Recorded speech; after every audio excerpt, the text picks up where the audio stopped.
Hoy! Alam mo kung ano nasa likod ko? Gusto mo malaman? Ito ang CM18X ng Kevlar Professional. Tara, unboxing muna tayo.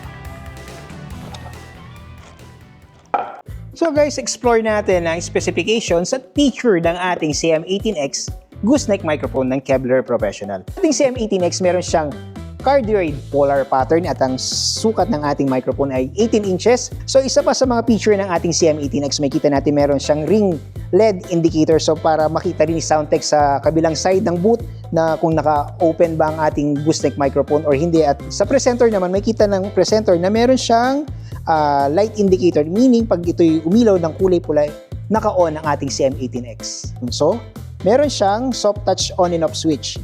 So, walang ilaw. So, ang base naman ay steel base at meron siyang rubber footing. So, stable siya. Ilagay natin sa tabletop setup tayo, hindi siya malalaglag. Ayan o. So, ang cable ng ating CM18X ay 5 meters. Ano ba ang connector nito kung PL bar XLR? So, XLR ang connector ng ating CM18X. Ang ating CM18X removable ang ating gooseneck microphone. So, ayan o. Kapag tapos na yung setup, pwede mo siyang tanggalin.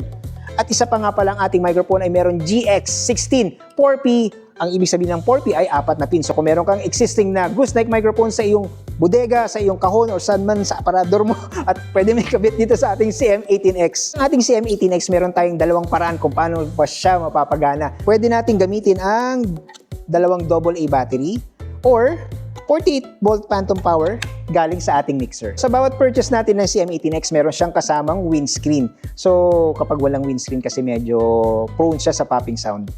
Huh, yan, merong popping sound. So, kapag kinabit natin ang windscreen,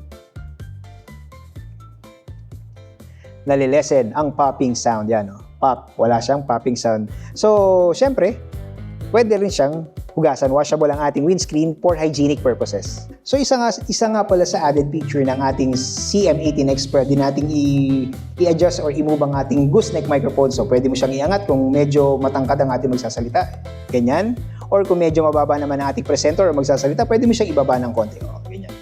So kung patagilid, yan, pwedeng patagilid. So guys, habang nakasaksak ang ating CM18X sa isang mixer na nakabukas ang 48 volts phantom power, ang CM18X ay nagpo-produce ng 3.7 volts papasok sa ating mga baterya. So guys, bago tayo mag-demo, disclaimer lang ha. Kung gagamit tayo ng 48 volt phantom power at mayroong battery sa battery compartment ang ating gooseneck microphone, and then lalo na kung ito ay rechargeable, okay lang naman na mag-stay siya sa compartment ng ating gooseneck microphone. Pero kung gumagamit tayo ng mga ordinary battery na nabibili natin sa mga hardware stores or sa mga groceries, make sure na tanggalin natin kasi pwedeng maging cause ng leak pag ito'y naiwan sa loob ng compartment. So guys, itetest muna natin ang ating CM18X gamit ang ating AA battery. So hindi muna tayo gagamit ng 48 volt phantom power coming from the mixer. Hello, sound check. Yan, gumagamit tayo ng AA battery sa ating CM18X. So, gagamit naman tayo ng 48 volt phantom power galing sa ating mixer. Tatanggalin natin ang battery sa battery compartment.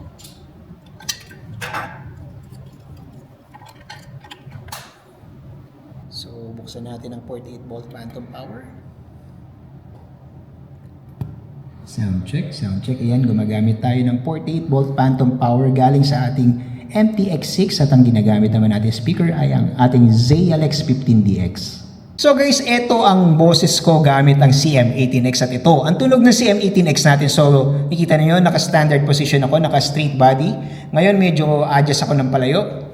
Meron pang nasasagap ang ating CM18X and then layo pa ng konti. Meron pa pero depende na lang din sa adjustment mo sa iyong mixing kung gaano mo siya gustong i-adjust at depende sa layo mo sa distance ng iyong gooseneck microphone. So, ayan o, napatunayan na natin gamit natin ang CM18X ng Kevlar Professional. Ayan, nasubukan na natin at narinig ang performance ng ating CM18X gamit ang ating MTX6 at CLX 15DX. So, ano pang inaantay mo? Bumisita ka na sa pinakamalapit mong authorized dealer sa iyong lugar or i-add to cart mo na to sa ating Lazada flagship store. Ito ang inyong tropa, si Leslie mula sa Kevlar Professional at ito ang tunog natin.